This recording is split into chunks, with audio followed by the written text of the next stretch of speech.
So you've been overeating on weekends and you're wondering what to do. Never fear, my friend, you are not alone. Lots of my clients have asked me for tips on this subject, and I've been very excited to share this video with you. Would you like to hear some tips on how to stop letting weekend overeating sabotage your progress to your weight loss or other health goals without feeling like you're missing out on all the fun? Then this video is for you. Keep watching if you could use a little more support on winning your weekends. Hey friends, my name is Christina. I'm a nutrition coach, and on this channel I talk about lean eating skills and the psychology of behavior change while keeping lots of fun in your life. Are weekends ruining your diet? What I first like to look at when combating weekend overeating is, why is it happening in the first place? I want you to think about yourself as I share the most common things I see with my clients and see if any of them resonate with you. So maybe your weekends are too busy. So busy, you don't have time to think about food, let alone making something nutritious. Maybe you struggle on the weekends because you're not busy enough. You find yourself having large stretches of unstructured time and mindlessly eating out of boredom. You don't see this happening during your work week when most of your meals are happening on a schedule. Something to think about. Maybe you're struggling because you're alone and you wish you were with people. Or you're with people and you wish you were alone. Maybe you're struggling because you view weekends as a way to relax, indulge, and seek pleasure after a long week. Or maybe your struggle comes from not knowing how to seek pleasure, relax, and indulge unless food and alcohol are involved.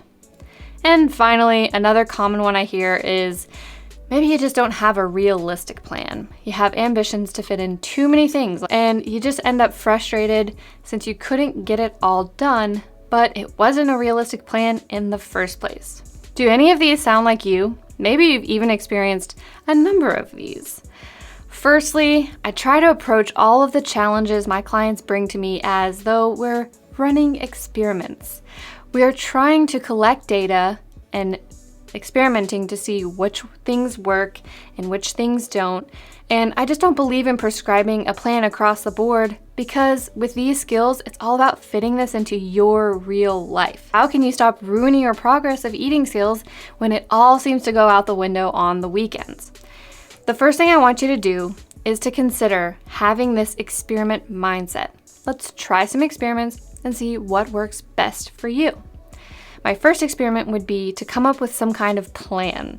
It doesn't have to be a rigid minute-by-minute schedule, but we know that coming up with some specific planned actions can make your situations easier.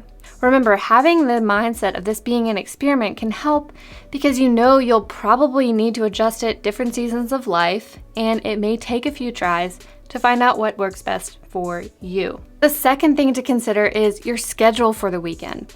Does it look very different from a typical weekday? Let's start with Friday night, because for most people, that is when the weekend begins.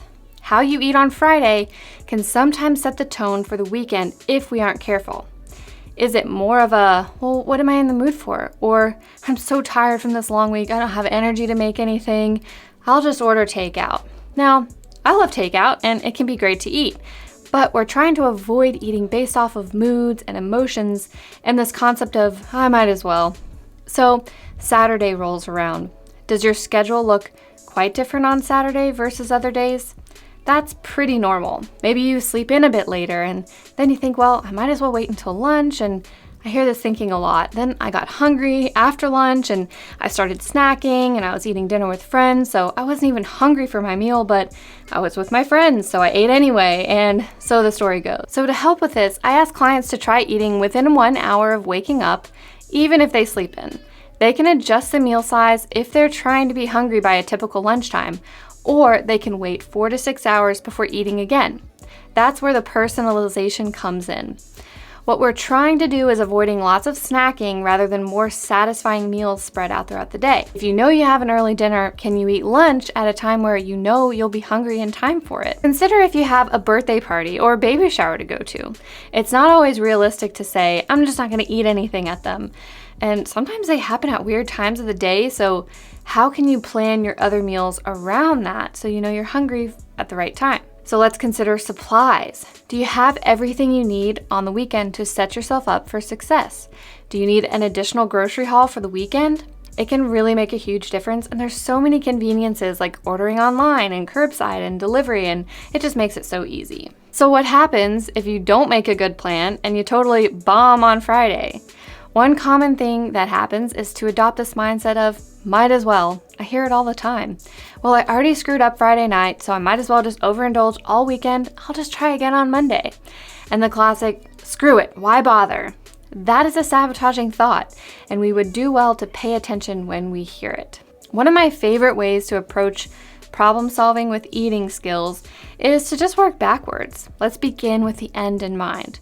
How do I want to feel at the end of the weekend as I lay my head on my pillow on Sunday night? Let's be realistic. I might consider my values that are important to me. For example, let's say my friend is having a birthday dinner and I want to get a cocktail or dessert. I want to enjoy myself with my friends, but I don't want to feel like I overdid it or feel uncomfortably full. I want to get in bed by 10:30 so I get my best rest and not have more than 2 drinks. This is just an example, of course, but if we don't set any intentions, we can get swept away in the social pressure of the evening and totally regret it the next day. So taking a few minutes to think through what's actually important to you can really help.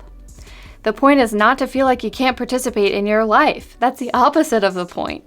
Maybe you aren't ready to overhaul the entire weekend, but think back to the last few weekends. How can you learn from what has happened in the past? The experiment mindset and beginning with the end in mind go hand in hand because it allows you to improve week to week. Give yourself the chance to succeed and avoid the all or nothing mindset. Another point I want to bring up is the fact that many of us as adults seek lots of pleasure from our food and alcohol on the weekends. I've been there. Some of us have lost the art of having fun, so we seek it from food and drinks. And of course, I think there is a balance there, right? Because I love food and drinks, and I love enjoying a delicious meal or a cocktail, but I don't want that to be my only source of fun and pleasure on the weekends. So one way, if we're trying to reduce the pleasure we are getting from foods, is to plan lots of fun and real-life treats during the weekend. Have you ever noticed you don't really have to tell kids how to have fun? They just kind of instinctually know how to do it. I've learned a lot from being an aunt and watching my little nieces and nephew just approach life with wonder and play. I want that back in my life. And then the pressure is off food to be all of that for us. If you want to try something new but you have doubts if it'll actually be fun, try this. My new favorite thing is approaching things with, this could be fun. That mentality in our brains just conceptualize the situation completely differently. Same thing can happen with negative emotions, right? Food and alcohol are reliable, easily accessible, and delicious. So if we're seeking comfort and relief from stress from our food, we might get that relief, but what if we come up with other things to try first? I would love to hear your thoughts on this, and honestly, I could make a whole nother video just about that. So this might be a lot of information, and it's worth reviewing what we've been over so you can start to take action on some of this. First, ask yourself a few questions. What is the outcome you want from your weekend? How do you want to feel at the end of the weekend? What needs to happen in order for you to get there? Next, I want you to ponder about why are the weekends different or special for you? Then, take a rough draft of scheduling your meals on the weekends. Do you need to get groceries? When are you eating out? Lastly, plan some fun. Make a list of fun things for you and try to do one each day of the weekend.